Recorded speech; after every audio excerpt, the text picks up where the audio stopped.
Hello everyone. So today we are going to discuss about uh, transmission control protocol in the computer networks. Um, so basically, TCP stands for Transmission Control Protocol, which is a transport layer protocol, um, and we used to call it as a reliable protocol or connection oriented protocol because TCP uh, mechanisms make use of connection establishment before the actual data transfer takes place.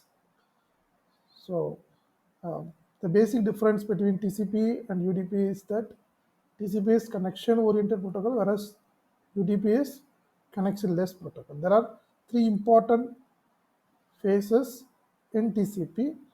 First one is connection establishment, second one is data transfer, and the third one is connection termination. So, the connection establishment phase itself consists of a three-way handshaking mechanism. So, handshaking mechanism is the process of establishing the connection between the client and server. Uh, so, you guys know client, the system which requests service from another host is called a client, whereas the system which will provide the services to the host is called as a server. So handshaking mechanism uh, is very important in TCP. So before transmitting the actual data, uh, we need to establish the connection between the client and the server. So as the name suggests, TCP is a reliable protocol. So we need to send a connection request through synchronous message. See, uh, here if you look at the diagram, you can easily understand the three-way handshaking process, which involves three messages. Client wants to establish a connection with the server, will send a synchronous message, right? Synchronous message. Upon receiving the synchronous message, the server will send the acknowledgement for the synchronous message. So once the client process receives the acknowledgement for the connection request, it will again send the acknowledgement. So which means the connection is established now. So the connection is established between the client and server. Now the data transfer is ready from client to server or vice versa, right? So synchronous message is basically nothing but a sequence number, synchronous sequence number, unique number allotted by the client machine. So uh, next, the TCP header. So the TCP header field consists of various things, starting with source port address, destination port address, each of 16-bit field, and the sequence number is of 32-bit field, and acknowledgement number again 32-bit field, header length 4-bit header length field, and the 6-bit reserve bits are not used for any purpose, and the next 6 bits are used for different purpose: urgent bit, acknowledgement bit, push bit, reset bit, synchronous bit, and finish bit.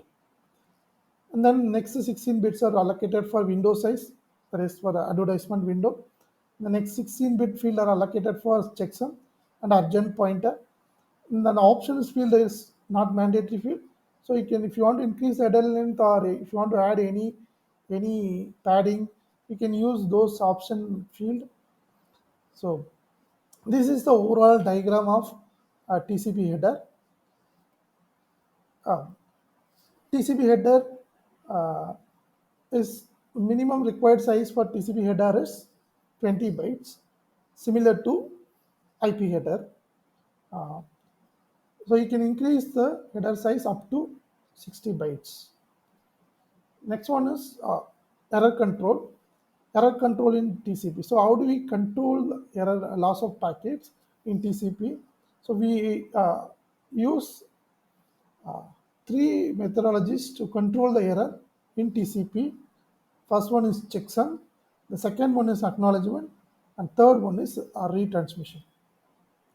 So in order to overcome the packet losses, we use these three techniques.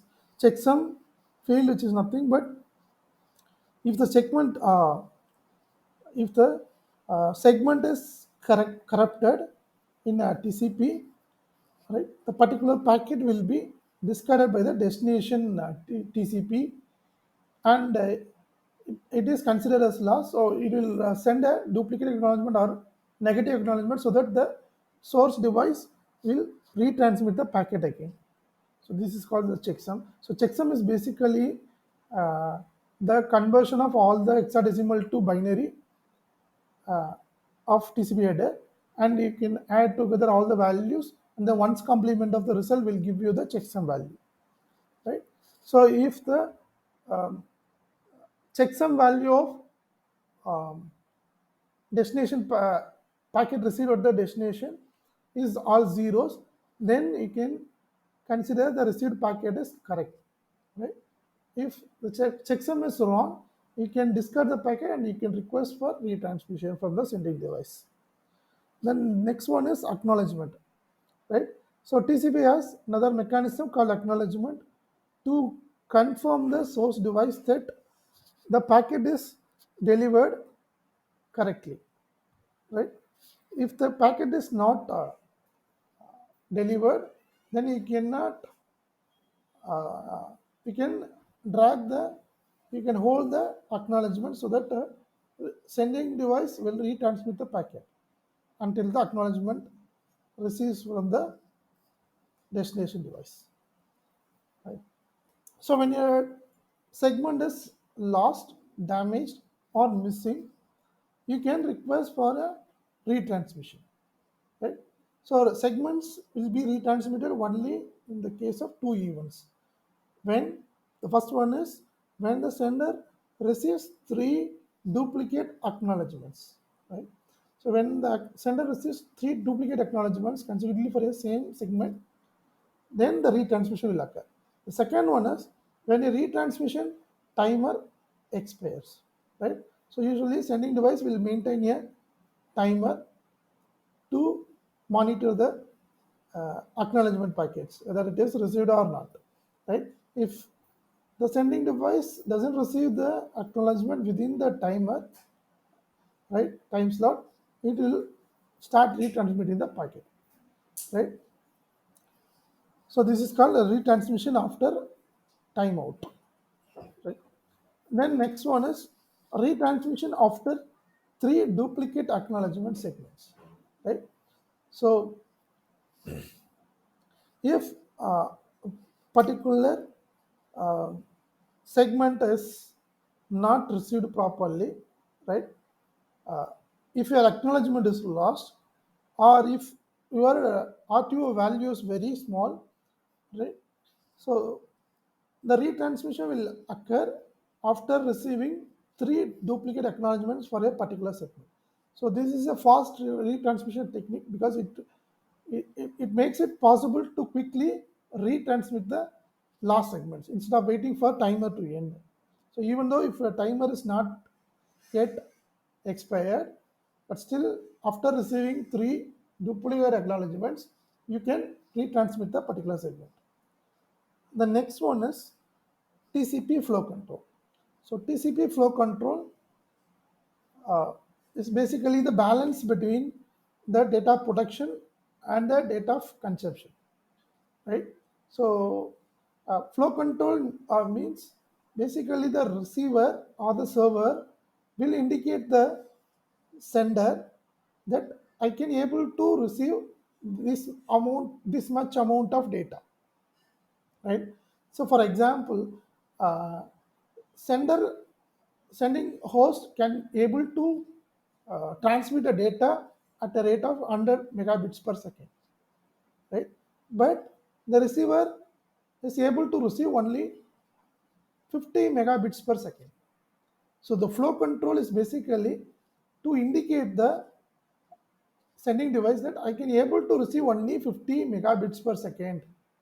During the connection establishment phase, the receiving device will indicate the sending device that I can able to receive only this much amount of data, so that you can set the transmission buffer accordingly. This is what we call it as flow control, TCP flow control. So otherwise, what will happen? Data loss. So I can able to receive only 50 megabits per second. Still, if you transmit at the rate of 100 Mbps, 50 Mbps data will be lost, right? So in order to avoid such traffic data loss, we are using TCP flow control, right? So it is a balance between the rate of data protection and the data consumption, right? So once you set up all the initial conditions, messages are transmitted from the sending device to receiving device, right? So TCP flow controls is applicable for any type of message transmission. For example, messages can be pushed from the sending application to TCP client, or message segment from a TCP client is pushed to TCP server, or you can server can pull the information from the TCP client, or client can pull the information from the another client, right? So in any possible way, flow control is the way of indicating the sending device that I can able to receive this much amount of data, right? So based on the buffer size available at the destination device, the uh, rate is fixed during the data initialization phase. This is called TCP flow control, right? TCP flow control. So for example, TCP flow control, we have a diagram here. See, so the first three number 1, 2, 3 indicates the connection establishment between the client and server. So sequence number, a unique sequence number is allocated for the synchronous message, for example 100, right? So the receiver window, here the receiver window is the buffer size allocated by the server, right, to the client, particular client. So I can able to receive 800. So even though the data rate set by the server is 800, the client will set data rate is equal to or less than the data rate defined by the server, right? Defined by the server. So once the connection establishment phase is over, the client will uh, transmit the data. So in the first phase, 200 bytes are transmitted. So now the receiver window is reduced because initially it is set up as 800. Now the window is shrinking up to 600, right? Uh, and then again, after getting the acknowledgement, client process will send the after 200 bytes. So initially 200 bytes are transmitted, then 201 to next bytes are transmitted. So this is how the data transfer will take place from client to server, right, until all the data are transmitted from the client to the server, right? So each segment will represent one mode of transmission, either acknowledgement or the data transfer or negative acknowledgement, right? So TCP flow control will ensure that all the messages are delivered to the destination properly, right? Properly. So TCP will guarantee the delivery of messages through acknowledgements, right? So as we discussed, TCP is a reliable protocol, so it will ensure that all the packets are transferred successfully to the destination, right, through acknowledgements, right? So if you don't receive the acknowledgement within the timer, or if you receive three duplicate acknowledgements, then the client process will start transmit the segment again. So it will hold the current data in a temporary buffer until it receives the acknowledgement, right? Once it receives the acknowledgement, then it will discard the packet and it will slide through to the next window, right? So this is how the flow control will work, right?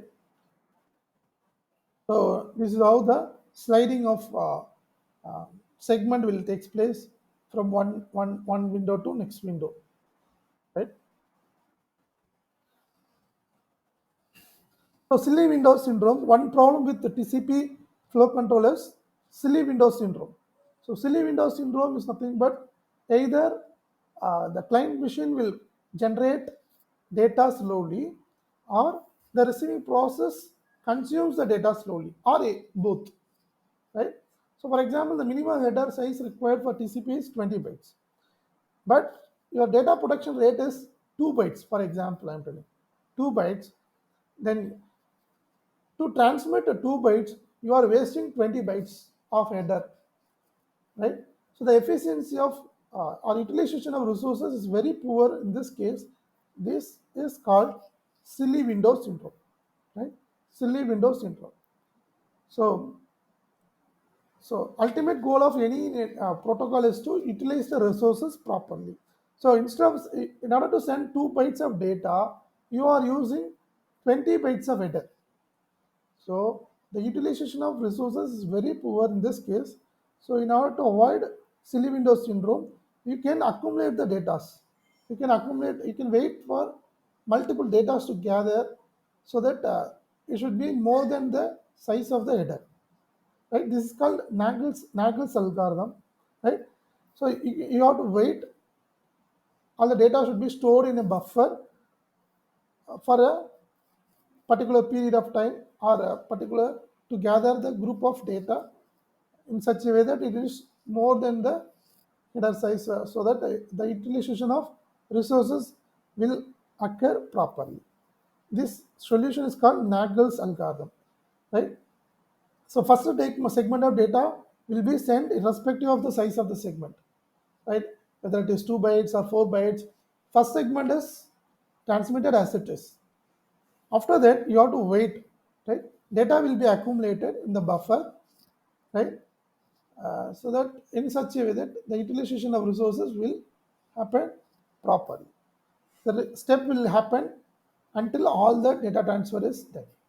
Right? So this algorithm is very simple, easy to implement, but it will create unnecessary delay. Yes, if you don't generate, if the sending device doesn't generate data at a quicker rate, then the waiting period will be very much longer, right? And a silly window syndrome, from the server point of view, if the server consumes the data slowly, right, then again it will create a problem, right? So the solution to this is called Clark solution, right? Clark solution. So as soon as you receive the data, it will be stored in a buffer at the destination side, that is the receiver side. It will send the acknowledgement, right? It will send the acknowledgement to the sending device, right? Uh, irrespective of whether it is consumed by the particular protocol or not, right? As soon as the data is arrived at the temporary buffer, acknowledgement will be transmitted, right? So receiver window will be 0 if the receiver buffer is half empty, or if it accommodates maximum size of segments, right? And another solution to this is delayed acknowledgement. So the acknowledgement will be hold until the uh, segment is consumed by the particular protocol. That means the TCP protocol by the destination device. Right? This is the solution two. The third one is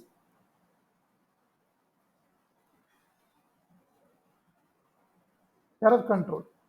Right? Error control. So error control, uh, to avoid error control, is a mechanism used by the TCP to mitigate packet loss, right? Packet loss. So we use checksum, acknowledgement, and timeout, right? So checksum is a 16-bit mandatory field, right? So we discussed in the TCP header, right? So the checksum field at the destination, if it is all zeros, then the packet is correct, right? If the checksum is invalid, the segment will be discarded, and either negative acknowledgement or um, retransmission request will be sent to the sending device, right? So instead of sending uh, acknowledgement for each and every segment, we can use cumulative acknowledgement or selective acknowledgement uh, to indicate that a particular group of segments are received properly, right? Properly, and no feedback provided for discarded, lost, or duplicate segments in the case of cumulative acknowledgement, right? Selective acknowledgement is used to report out of order or duplicate segments, right? Duplicate segments. So, what are the rules for TCP to generate acknowledgements, right? So, when a data is sent from the sender to receiver, acknowledgement provides the next sequence number, that is the next expected byte to be received, right? So that this results in less traffic and less number of segments transmitted between the sender and the receiver, right? So no delay will be there in the network traffic, right? So whether you are using single acknowledgement or cumulative or selective acknowledgement, the acknowledgement will be generated by the server machine, right? Server machine. So the retransmission will occur uh, uh, either after transmission timeout or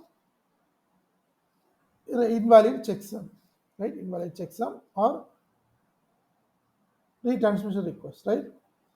So retransmission after three duplicate segments is also called as uh, Reno, right?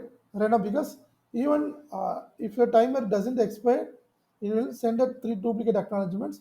So once you receive three duplicate acknowledgements, you can transmit the particular segment again. This process is named as Reno, right? Out of order segments are not usually discarded by TCP. It will be held in the temporary buffer, right? For example, if you have received segment 1, 2, 4, right?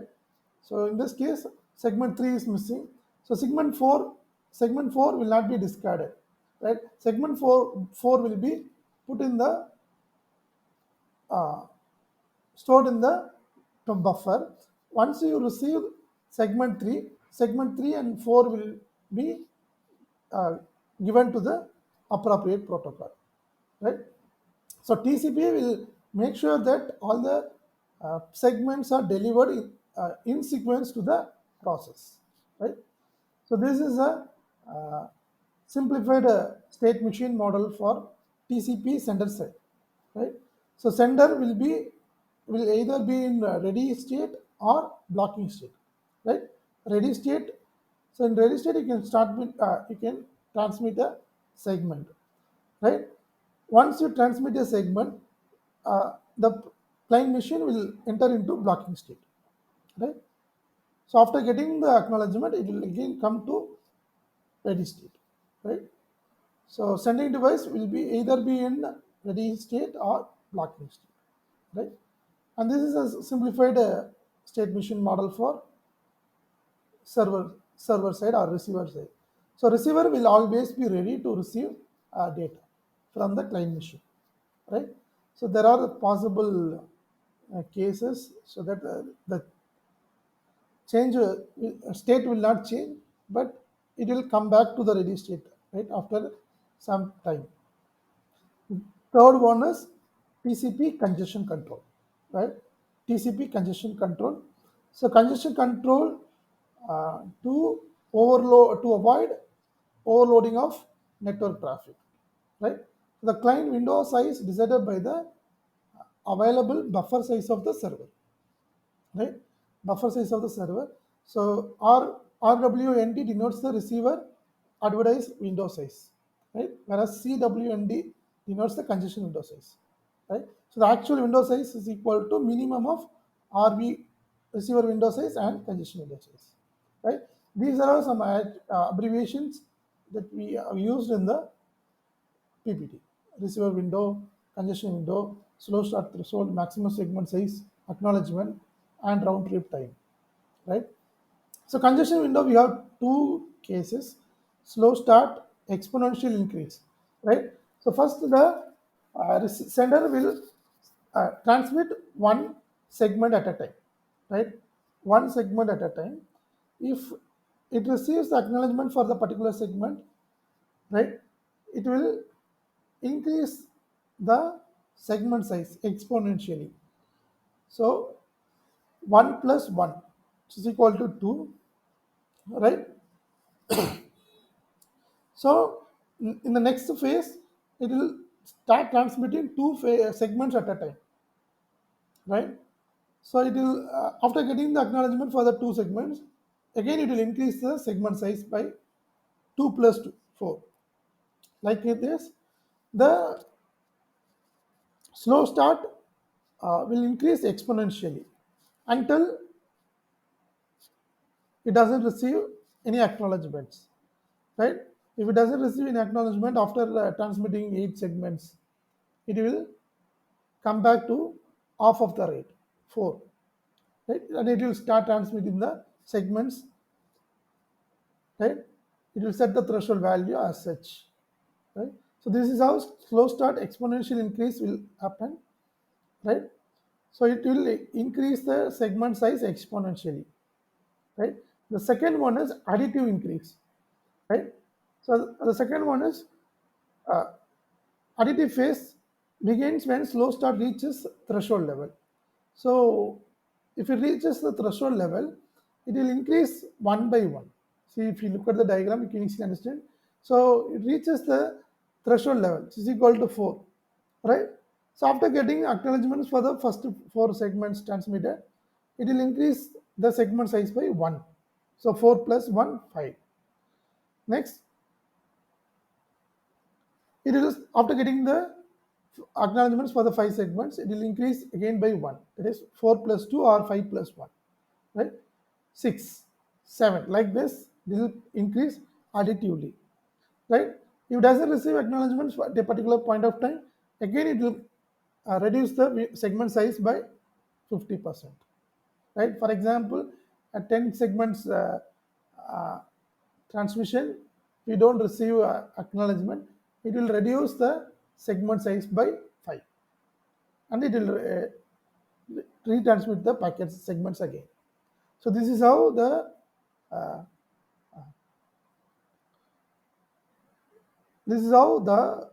additive increase will take place, right? So this is an example. Maximum window size is 32. Let us take for example threshold is 16, right? The receiver window starts from 1 and grows exponentially till it reaches 16. After reaching 16, it will increase one by one. For example, when receiver window size is equal to 12, timeout occurs. That means you will not receive any acknowledgement. So it will decrease the segment size by 50%. That means 10. Then it will start transmit again one by one. This is how the uh, transmission will take place, right? So this is all about TCP and a computer network, right? Hope you enjoyed the video. Thank you, guys. Thanks.